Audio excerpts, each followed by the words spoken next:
Assalamualaikum warahmatullahi wabarakatuh. Kembali lagi bersama saya Ridwan Hasim. Di video ini saya akan membagikan materi tentang negara dan konstitusi.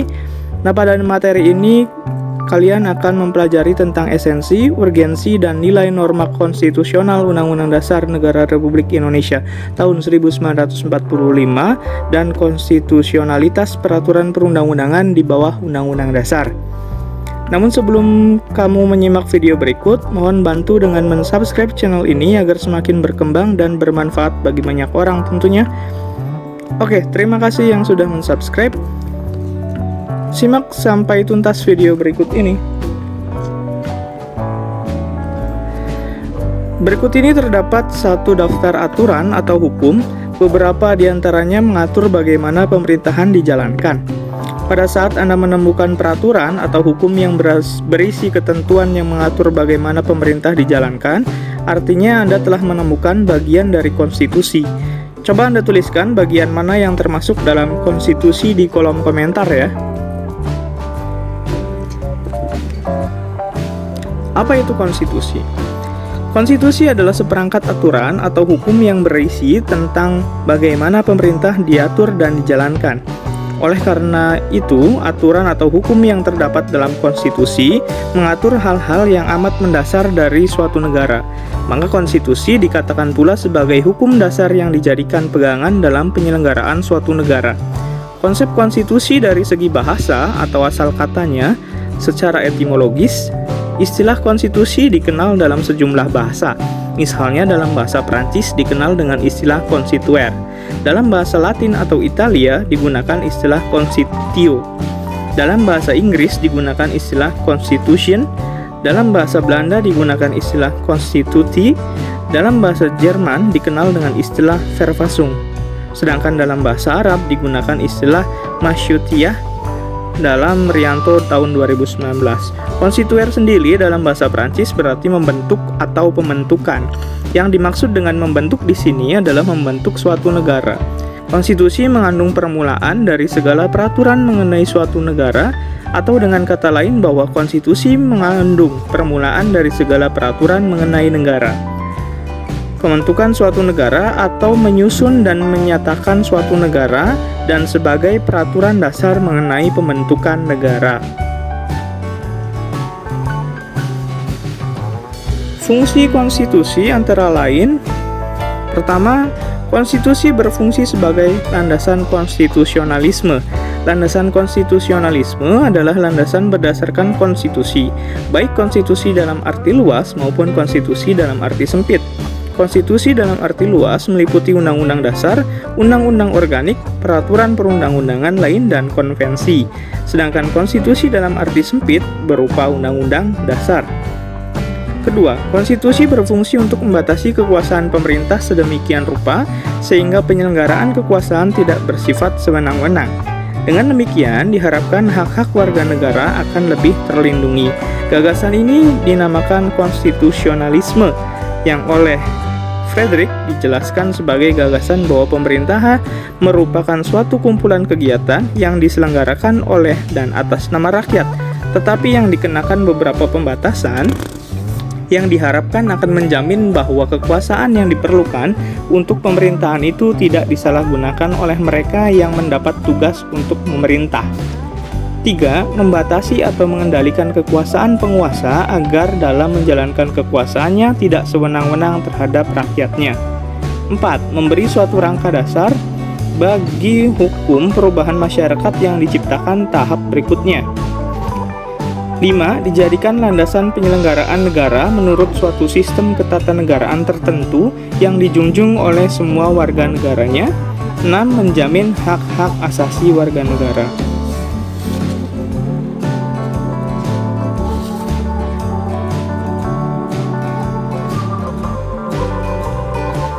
Selanjutnya, arti penting konstitusi bagi kehidupan bernegara.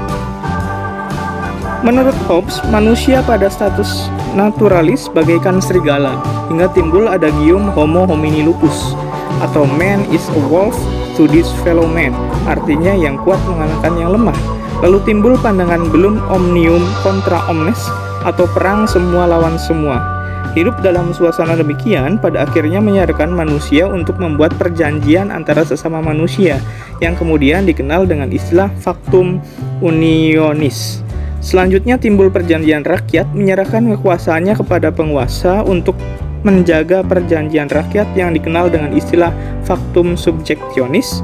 Dalam bukunya yang berjudul Leviathan tahun 1651, ia mengajukan suatu argumentasi tentang kewajiban politik yang disebut kontrak sosial yang mengimplikasikan pengalihan kedaulatan kepada primus inter pares yang kemudian berkuasa secara mutlak atau absolut. Primus inter pares adalah yang utama di antara sekawanan atau kumpulan atau orang terpenting dan menonjol di antara orang yang derajatnya sama. Negara dalam pandangan Hobbes cenderung seperti monster Leviathan. Pemikiran Hobbes tak lepas dari pengaruh kondisi zamannya, sehingga ia cenderung membela monarki absolut atau kerajaan mutlak dengan konsep Divine Reich yang menyatakan bahwa penguasa di bumi merupakan pilihan Tuhan, sehingga ia memiliki otoritas yang tidak tertandingi. Pandangan ini yang mendorong munculnya raja-raja tiran. Dengan mengatasnamakan primus inter pares dan wakil Tuhan di bumi, mereka berkuasa sewenang-wenang dan menindas rakyat. Salah satu contoh raja yang berkuasa secara mutlak adalah Raja Louis ke-14, Raja Prancis yang dinobatkan pada 14 Mei 1643 dalam usia 5 tahun. Ia baru mulai berkuasa penuh sejak wafatnya Menteri Utama Jules Ferdinand Mazarin pada tahun 1661. Louis XIV dijuluki sebagai Raja Matahari, Le Roi Soleil atau Louis yang Agung, Louis le Grand atau Le Grand Monarque. Ia memerintah Prancis selama 72 tahun, masa kekuasaan terlama monarki di Prancis dan bahkan di Eropa. Louis ke-14 meningkatkan kekuasaan Prancis di Eropa melalui 3 peperangan besar, Perang Prancis melawan Belanda, Perang Aliansi Besar, dan Perang Suksesi Spanyol antara tahun 1701 sampai 1714. Louis XIV sendiri berhasil menerapkan absolutisme dan negara terpusat. Ungkapan Le État c'est moi atau negara adalah saya sering dianggap berasal dari dirinya. Walaupun ahli sejarah berpendapat hal ini tidak tepat dan kemungkinan besar ditiupkan oleh lawan politiknya sebagai perwujudan stereotip absolutisme yang dia anut.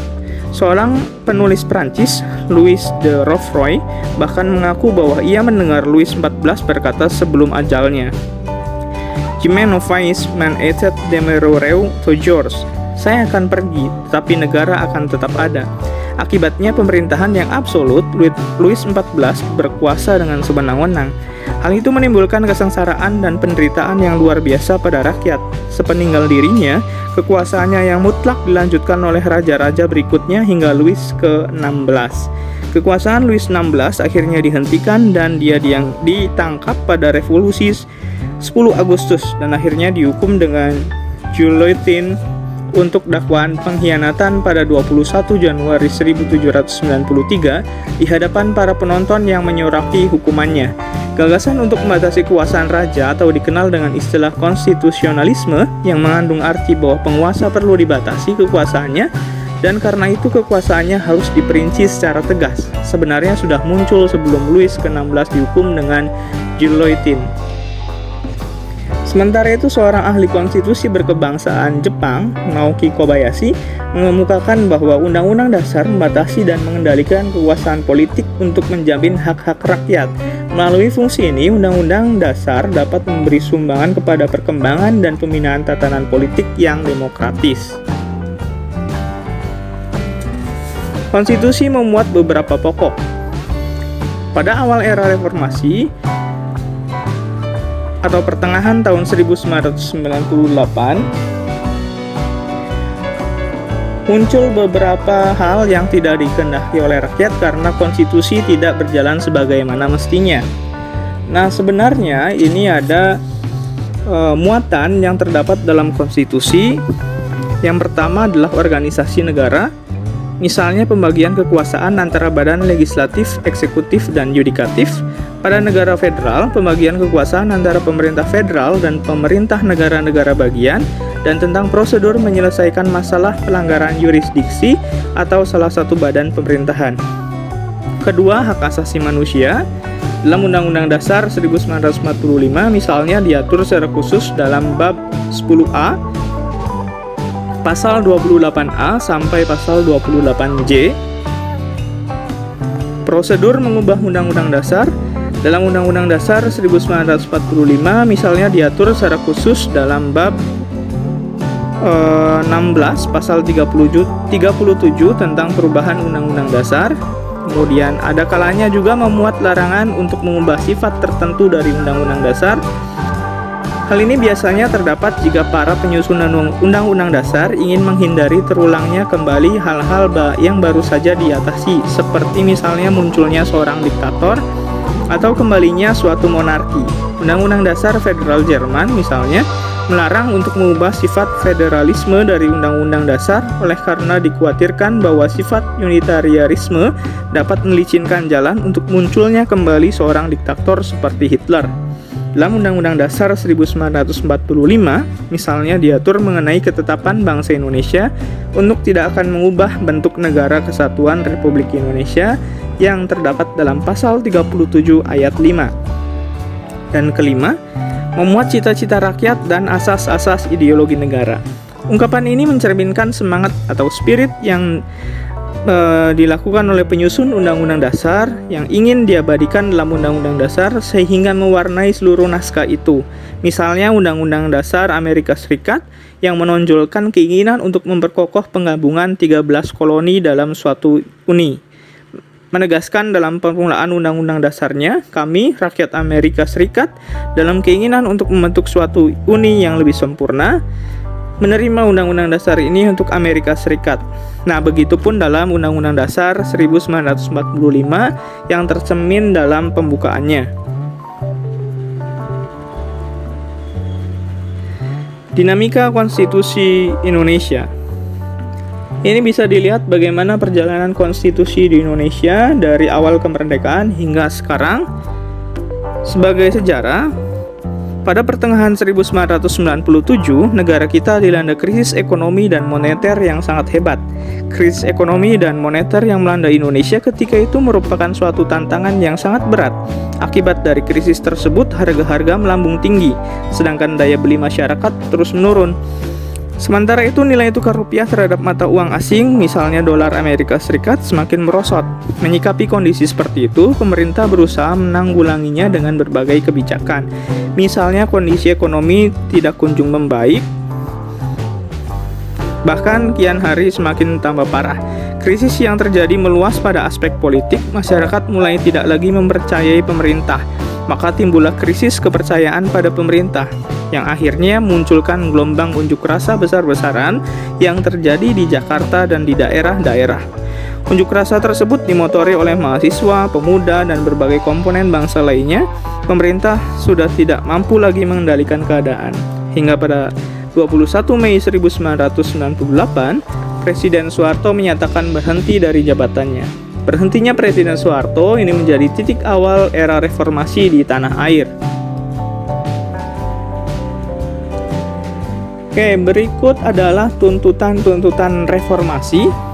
Pada awal era reformasi, pertengahan tahun 1998, muncul berbagai tuntutan reformasi di masyarakat. Tuntutan tersebut disampaikan oleh berbagai komponen bangsa, terutama oleh mahasiswa dan pemuda. Beberapa tuntutan reformasi itu antara lain mengamandemen Undang-Undang Dasar Negara Republik Indonesia tahun 1945, menghapuskan doktrin dui fungsi Angkatan Bersenjata Republik Indonesia, menegakkan supremasi hukum, penghormatan hak asasi manusia, serta pemberantasan korupsi, kolusi, dan nepotisme atau KKN, melakukan desentralisasi dan hubungan yang adil antara pusat dan daerah, mewujudkan kebebasan pers, dan mewujudkan kehidupan demokrasi. Tujuan negara Indonesia. Tujuan negara Indonesia sendiri termaktub dalam pembukaan Undang-Undang Dasar Negara Republik Indonesia tahun 1945 pada alinea keempat, yakni pertama, ada tujuan perlindungan, yakni melindungi segenap bangsa Indonesia dan seluruh tumpah darah Indonesia. Parameter atau ukuran subjek hukum warga negara, sudah terlindungi adalah jika hak-haknya telah terpenuhi berdasarkan hukum negara tentunya. Hak warga negara Indonesia sendiri telah tercantum dalam Undang-Undang Dasar 1945, misalnya hak asasi manusia, hak mendapatkan pekerjaan, hak perlindungan, hak mendapatkan hukum yang sama, memperoleh pendidikan, dan lain sebagainya. Kewajiban melindungi segenap bangsa Indonesia dan seluruh tumpah darah Indonesia bukan hanya tugas negara atau pemerintah saja, tapi juga peran warga negara juga dibutuhkan dalam melindungi bangsa, misalnya dengan bela negara atau cinta tanah air. Kemudian, tujuan kesejahteraan. Parameter kesejahteraan di Indonesia memiliki 3 unsur dan merupakan syarat yang paling minimal dan subjektif. Apabila ketiganya terpenuhi, maka masyarakat dapat dikatakan sejahtera. Unsur tersebut mencakup sandang atau pakaian, pangan atau makanan, dan papan atau tempat tinggal.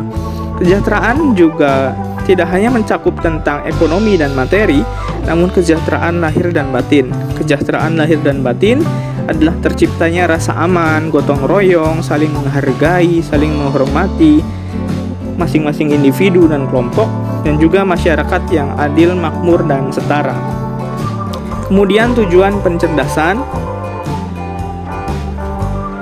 Tujuan pencerdasan ini sejak kemerdekaan telah diupayakan agar bangsa Indonesia bebas dari buta huruf dan meningkatkan kualitas pendidikan.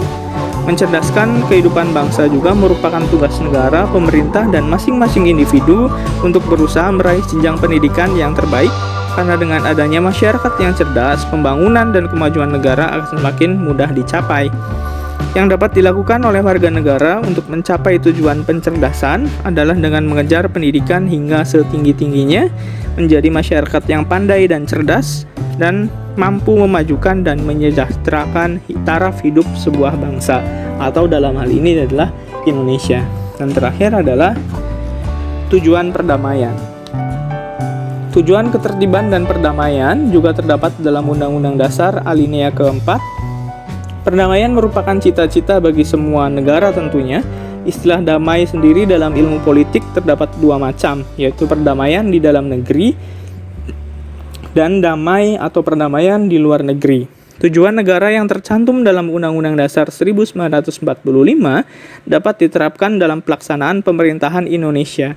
Pemerintah dapat membuat kebijakan-kebijakan yang pro rakyat, sehingga rakyat Indonesia dapat merasakan kesejahteraan di negara Indonesia dan benar-benar tercipta pemerintahan dari rakyat, oleh rakyat, dan untuk rakyat. Dasar politik luar negeri Indonesia sendiri adalah politik bebas aktif, sehingga perdamaian yang tercipta di masing-masing negara di dunia akan melahirkan politik luar negeri yang bebas aktif. Tujuan negara tersebut merupakan landasan bagi Indonesia untuk melaksanakan kerjasama dengan negara lain yang dilandasi oleh nilai-nilai perdamaian dan keadilan sosial. Perdamaian juga dapat diwujudkan oleh setiap warga negara Indonesia dengan menjaga perdamaian antar suku, antar umat beragama, antar etnis, saling menghargai, menghormati perbedaan-perbedaan yang ada berdasarkan semangat Bhinneka Tunggal Ika. Kemudian ada perubahan Undang-Undang Dasar 1945 sampai dengan Undang-Undang Dasar Negara Republik Indonesia tahun 1945. Nah, proses perubahan Undang-Undang Dasar yang dilakukan oleh MPR ini dapat disaksikan ya, dari mulai atas kiri sampai dengan ke bawah kiri. Sampai saat ini, perubahan yang dilakukan terhadap Undang-Undang Dasar 1945 dilakukan sebanyak 4 kali, yakni pada tahun 1999, tahun 2000, 2001, dan 2002. Perubahan yang dilakukan dimaksudkan guna menyesuaikan dengan tuntutan dan tantangan yang dihadapi saat itu. Persoalan bangsa dan tantangan yang dihadapi saat itu tentu berbeda dengan masa reformasi. Nah, apa saja tantangan dan dinamika kehidupan bernegara saat ini sehingga dapat mempengaruhi konstitusi? Coba itu juga jawab di kolom komentar ya.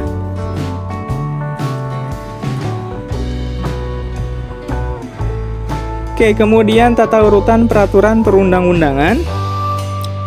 Ini bisa dilihat perubahannya pada tahun berdasarkan Undang-Undang tahun 2004 ya, Undang-Undang Nomor 10 Tahun 2004 dan Undang-Undang Nomor 12 Tahun 2011.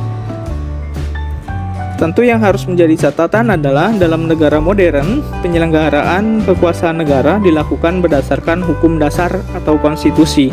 Dengan demikian, konstitusi mempunyai kedudukan atau derajat supremasi dalam suatu negara.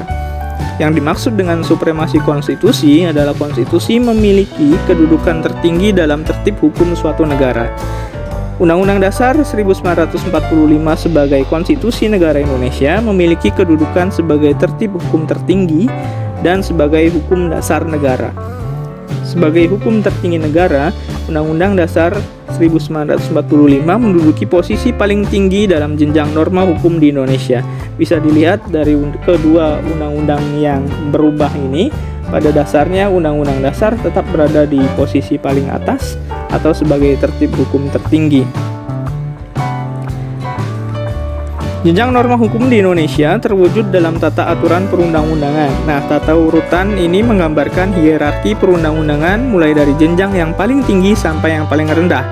Dalam sejarah politik hukum di Indonesia, tata urutan peraturan perundang-undangan ini mengalami beberapa kali perubahan, namun tetap menempatkan Undang-Undang Dasar sebagai tertib hukum tertinggi atau hukum tertinggi negara.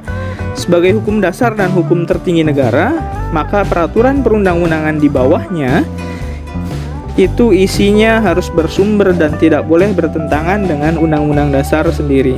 Misal, isi norma suatu pasal dalam undang-undang tidak boleh bertentangan dengan Undang-Undang Dasar Negara Republik Indonesia.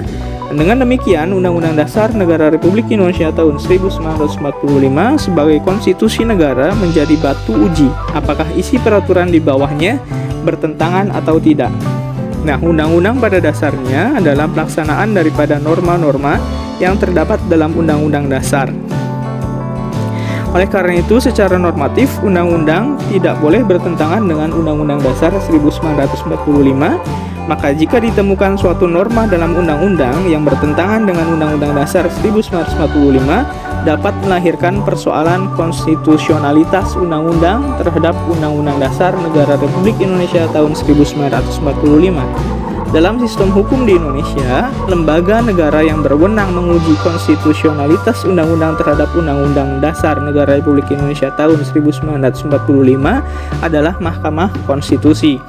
Pengujian konstitusionalitas undang-undang adalah pengujian mengenai nilai konstitusionalitas undang-undang itu baik dari segi formal maupun material terhadap Undang-Undang Dasar. Jadi, uji material menyangkut pengujian undang-undang yang berkenaan dengan materi muatan dalam ayat, pasal, dan atau bagian undang-undang yang dianggap bertentangan dengan Undang-Undang Dasar 1945. Uji formal menyangkut pengujian undang-undang yang berkenaan dengan proses pembentukan undang-undang dan lain-lain yang tidak termasuk pengujian material.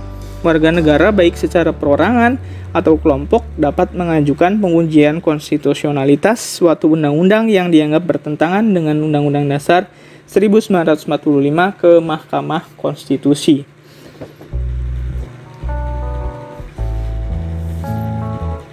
Oke, terakhir ini ada perubahan konstitusi, salah satunya menyangkut tentang pajak. Gambar ini adalah tentang alur penggunaan pajak dalam membiayai belanja negara.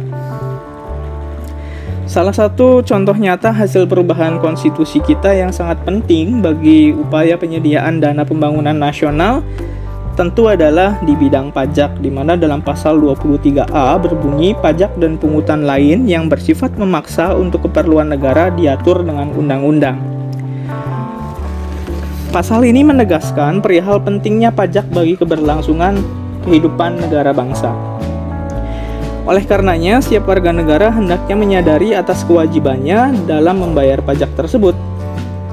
Lembaga yang memiliki otoritas memungut pajak di Indonesia adalah Direktorat Jenderal Pajak atau DJP untuk pajak pusat dan Dinas Pendapatan dan Pengelolaan Aset Daerah DPPKAD atau nama lain yang sejenis adalah untuk pajak daerah. Sesuai dengan amanat undang-undang lembaga ini bertugas menghimpun penerimaan pajak. Kemudian ada pertanyaan, apakah lembaga ini menerima pembayaran uang pajak langsung dari wajib pajak? Jawabannya adalah tidak demikian. Karena ternyata DJP maupun DPPKAD tidak menerima pembayaran uang pajak secara langsung dari wajib pajak. Namun wajib pajak hanya mengadministrasikan saja pembayaran pajaknya. Jadi dengan kata lain, wajib pajak harus membayar pajak ke kantor pos atau bank-bank yang ditunjuk oleh pemerintah dengan pajak pusat dan rekening khas daerah untuk pajak daerah. Selanjutnya, untuk pajak pusat melalui Undang-Undang Anggaran Pendapatan dan Belanja Negara APBN, penerimaan pajak pusat dialokasikan untuk membiayai program kerja yang dikelola oleh pemerintah pusat maupun pemerintah daerah. Sedangkan untuk pajak daerah melalui pembahasan APBD yang dilakukan oleh Pemda dan DPRD, penerimaan pajak daerah dialokasikan untuk membiayai program kerja pemerintah daerah. Program kerja pemerintah pusat dibiayai melalui skema daftar isian pelaksanaan kegiatan atau DIPA masing-masing kementerian dan lembaga negara. Adapun alokasi untuk pemerintah daerah dijalankan melalui skema transfer ke daerah melalui dana alokasi umum atau DAU, dana alokasi khusus atau DAK, dan dana bagi hasil. Selain itu ada juga skema subsidi pemerintah pusat yang tujuannya adalah mengurangi beban masyarakat. Jadi sebenarnya masyarakat sudah menikmati uang pajak yang mereka bayarkan tanpa diketahui sebelumnya. Pemerintah sampai saat ini masih memberikan subsidi untuk sektor-sektor tertentu yang sangat mempengaruhi hajat hidup orang banyak. Mulai dari subsidi bahan bakar, subsidi listrik, subsidi pupuk, bantuan langsung sementara masyarakat atau BLSM atau sejenisnya, kemudian pengadaan beras miskin atau raskin, kemudian pembangunan sarana umum seperti jalan, sekolah, rumah sakit, puskesmas, dan atau pembiayaan lainnya dalam rangka meningkatkan kesejahteraan bagi seluruh lapisan masyarakat. Oke, sekian yang bisa saya sampaikan dalam materi negara dan konstitusi pada video kali ini. Semoga bermanfaat. Apabila ada yang ingin ditanyakan, silahkan berkomentar di bawah, atau ingin mendiskusikan juga silahkan komentar di bawah. Mohon maaf atas segala kekurangannya. Jangan lupa untuk terus mendukung channel ini agar terus berkembang dan bisa memberikan manfaat luas kepada masyarakat, agar jangan ragu untuk mensubscribe channel ini. Sekian, mohon maaf. Wabillahi taufiq wal hidayah. Assalamualaikum warahmatullahi wabarakatuh.